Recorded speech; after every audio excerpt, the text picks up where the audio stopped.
যে আমার কাছে একটা ছোট একটা অপরাধী আছে। ও অপরাধ করে, অপরাধ করার পর ও কখনো মনে করে না যে অপরাধী। ও আমাকে কি করছে, ও আমাকে এই যে হাতের উপরে বাড়ি দিয়ে, আমি যদি দেখাই,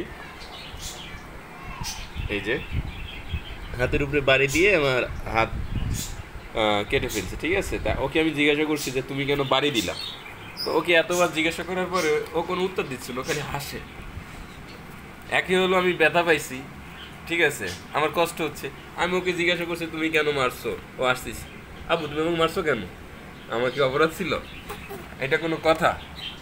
আমি ওকে জিজ্ঞাসা করছি, ও হাসতেছে, আপু আমাকে মারছো কেন, হ্যাঁ মারছো কেন, হ্যাঁ এদিন ছাড়ো, এখন তোমাকে আমি রিমান্ডে নেবো, বলো তুমি তাড়াতাড়ি বলো আমাকে মারছো কেন, নাহলে আমি তোমাকে কিন্তু এখন মাইর দেবো, তাড়াতাড়ি বলো, হাসে লাভ নাই, মারছো কেন আমাকে, হ্যাঁ তা আবার হ্যাঁ কি আগে, আরে ধরো হাত তো ধরবই, তুমি আমাকে হাতে মারছো, তুমি হাতের উপরে আমি একটা কামড় দেবো, তুমি আমার চামচ দিয়ে বাড়ি মারছো, আমি তোমার হাতের উপরে কামড় দেবো, দেবো না কামড় দেবো না? সে নিজের হাত ঠিকই বোঝে, নিজের হাত সরাই নিয়ে আসে, কিন্তু তুমি যে আমারে মারলা, এই কাজটা কি ঠিক করছো, কাজটা ঠিক করছো? বাবা ঠিক আছে, সরি বাবাই, তুমি বুঝতে পারছো, থাক, ঠিক আছে আপু।